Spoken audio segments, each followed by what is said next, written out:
Good morning. A man is due to appear in court today over the murder of 3 people killed in knife attacks in Nottingham. Valdo Callocane is accused of killing Grace O'Malley Kumar, Barnaby Webber and Ian Coates in the early hours of Tuesday morning. The 31-year-old is also charged with attempted murder after allegedly driving Mr Coates' van at people after the attacks. Pablo Taylor has the latest. It was an attack which stunned not just a city, but a country.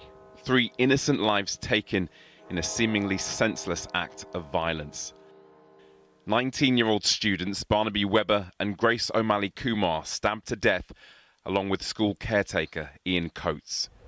Now, more details are emerging about the man in custody. Police confirming yesterday that he is a 31-year-old former student of the University of Nottingham.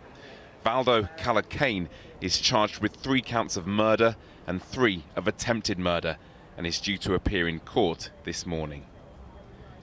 The attack has prompted an outpouring of grief and solidarity. This was Edgbaston Stadium yesterday as cricket players and fans paused to remember the victims. Meanwhile, at a local angling club in Nottingham, members launched a fundraising campaign for the family of Ian Coates, who was a keen fisherman. Their goal was £10,000. They've since raised more than double that.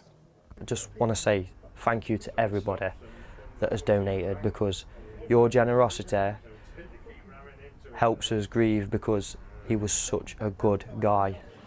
In Old Market Square, the hustle and bustle is slowly returning. But at the foot of the council house lies the reminder of an attack which few here will forget. Pablo Taylor, ITV News. Some breaking news just now, and police say the bodies of 4 people have been found in a flat in Hounslow in West London. They include a man and woman in their 30s, an 11-year-old girl and a 3-year-old boy. To other news, and Vladimir Putin has confirmed Russia has stationed a first batch of tactical nuclear weapons in Belarus. The president told business leaders in St. Petersburg they would only be used if Russia's territory or state was threatened. The US government says there is no indication that the Kremlin plans to use nuclear weapons to attack Ukraine. The Greek Coast Guard has come under increasing scrutiny after a fishing boat sank off the southern coast on Wednesday. 78 people died in the tragedy, but it's thought up to 500 people are still missing. The Coast Guard defended its response, saying the crew turned down its repeated offers of help.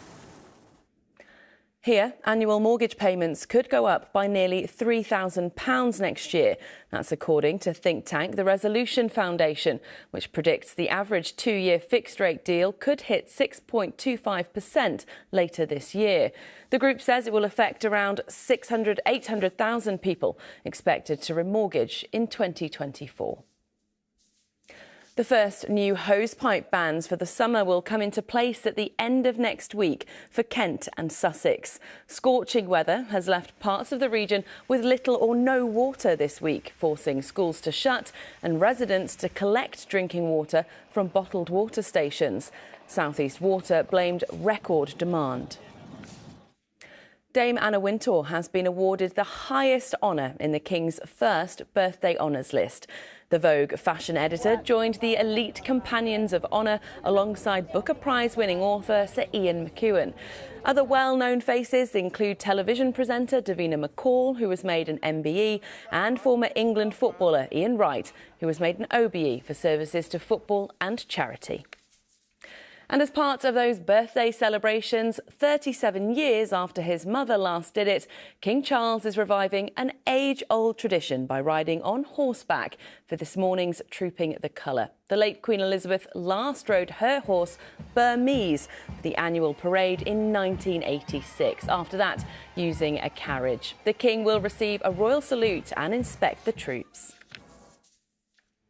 That's all for now. I'll be back with an update just after 1:30. Have a lovely morning.